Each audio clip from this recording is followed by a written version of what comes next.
Here's my wall of fame, I guess you'd call it. Oh, there's that sign I made out of that piece of oak. Holding up pretty good.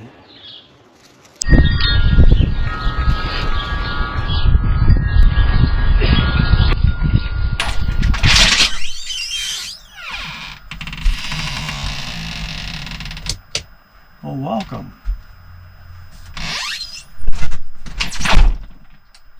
to the shop in the shed. Let's see what we're going to work on today. Okay, sure.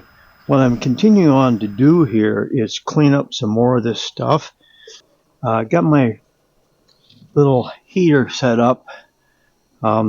Use it to kind of take the harshness off the cold. It's really not that bad out. Supposed to be 53 today, but with this shed being, it's insulated floor, wall, ceiling, so it'll keep the cold in if there's cold, for a couple of days. So it doesn't really let any heat in unless I got the door open. But then if it gets warmer above 50, then it gets nice in here. So it's about 38 now, I think, 40 maybe. And I just want to take some of the edge off the cold. I got that little heater running here. It's radiant, so it doesn't blow. I even get too warm for comfort. I got a lot of brushes. I got to go through those. So what I'm doing is just going through all this stuff. Now this is a little bucket, or a little carrying thing I made for prepping for paint. I think I got most everything in here. And actually some of my painting stuff. And then if I actually go to paint, I'll use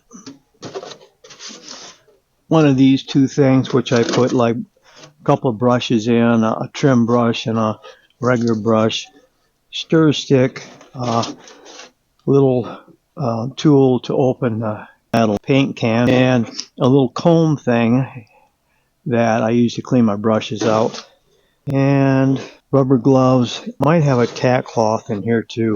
Yes, quite ingenious, really. But I got to set that up here in a little bit. Since it's winter time, we don't do a lot of painting in the winters, so it gives me time to get this stuff together. And there's that little, it's what I use to clean out my brushes, and I use mostly water-based. I don't do much enamel. Water-based paint, latex, brushes clean up. I put a little bit of soap in one of these little containers I had out here, and warm water, and I put the brush in, and then where did I put that little thing? I can't see too good the last few days. Several years ago I had cataract surgery, and it's been about 5 years ago, and I had both eyes cataract surgery, and then I had floaters, so they went in and replaced the fluid in my eyeballs, and they did both of those, cataract and both for that. And then there's a little membrane in the back that it actually sharpens your vision. As you look, what you're actually seeing is probably as foggy as if the way I feel now in my right eye. But what they have to do is you have to go in there. What happens, that lens came loose, and the way the doctor told me, they installed that lens during cataract surgery with like a little trampoline thing that kind of holds it in place. And I guess my right one, that lens came loose. So I got an appointment at the end of this month. The 28th, I have the surgery, and the doctor seemed a little concerned, but pretty confident that he can make it work. It's an hour surgery, and usually cataracts are, I think he said like 20 minutes or so. So it's a longer surgery. They have to go in there, get that old lens out, then take the new lens and actually sew it to the eyeball or whatever, iris or whatever in there. They have to sew it in. So now I guess it's really extensive, but I'll get through it. The problem is my right eye was my good eye, or is my good eye. I hope it stays my good eye. Because the left one, it's not that clear a vision. I can see good. I can see good enough to drive and all that kind of stuff. But my right eye was really for when I read and stuff. So I have to use a magnifying glass on a lot of stuff that I read because my left eye will not, even with the glasses, it won't, without the right, my left eye without the right eye. So, well, let's get off of that. What I do, let me get a brush here. Okay, this is a good example. Is I'll wash it, then I'll take this little thing and go through it, then I'll wash it again and rinse it and go through it with this thing. And what it does, it cleans all that paint off between the bristles. You see that? Yeah. So that's how that works. Some of that good cappuccino.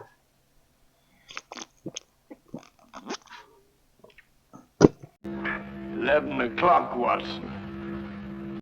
Okay, got that. More tack cloth. I got a little clear vision. Every once in a while, if I lean over like this, that lens will come back into place and I can see really good.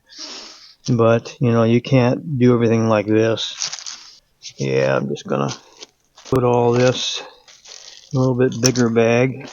And you're half blind. Half blind. The little, kind of a little funnel deal. I'll put that with my funnels.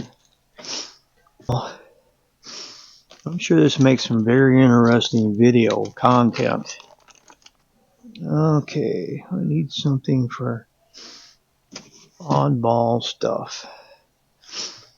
Here, let's just use this bucket right here. Menard's bucket. There, it's clean. Tape measure, or I forget what they call these. I went to carpenter school years ago. Actually was a carpenter, I don't know, 10 years maybe. Yeah, about 10 years. Built houses, remodeled houses, all kinds of stuff like that. I enjoyed it. I loved it. That's why I'm able to do a lot of my own stuff now where I don't have to hire it out. I'll hire out the stuff that's the professionals, like furnace, water heater, that kind of stuff.